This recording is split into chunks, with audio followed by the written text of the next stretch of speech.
এই দেখেন আরেকটা জিনিস দেখে আপনাদের, পাহাড়ি অঞ্চল বা সমুদ্রের আশপাশের যে অঞ্চলগুলো, ওই প্যানেলের যে পানিটা, চুয়ে পড়া পানিটা, এটা সংরক্ষণ করা যায় খাবার পানি হিসেবে বা মিষ্টি পানি হিসেবে, পাহাড়ে বলেন বা সমুদ্রের আশেপাশে এলাকায়। তো এইটা এক্ষুনি আমরা যেহেতু এই প্রান্তে আছি, লবণাক্ত এলাকা, এই প্ল্যানিংটা করা হয়েছে যে বৃষ্টি পানি ধরে যে পানি ধরা হয়েছে, এই বৃষ্টি পানিটা আবার বোতলে সংরক্ষণ করা হয়, প্ল্যানিং করে এর ভিতরে রেখেছে।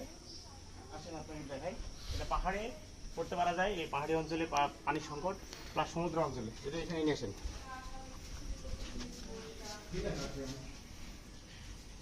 সব এটা খাবার পানি, আর বড় বড় ড্রামে আছে।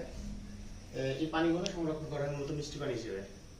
তো শুধু সোলার প্যানেল স্থাপন যে শুধু বিদ্যুৎ উৎপাদন ব্যাপারটা তা না, সেই প্ল্যানিং করে যে ছাউনি দিয়ে আমরা যে পানিটা সংরক্ষণ করি, এটা করা যায়। এটা পাহাড়ি অঞ্চলে যে পানি কষ্ট সেটা দূর হবে, আর সামুদ্রিক এলাকায় যে আশপাশের এলাকাগুলো এই স্থাপন করলে, এবার প্ল্যানিং করে বললে সব কিছু সম্ভব, একের ভিতরে সব।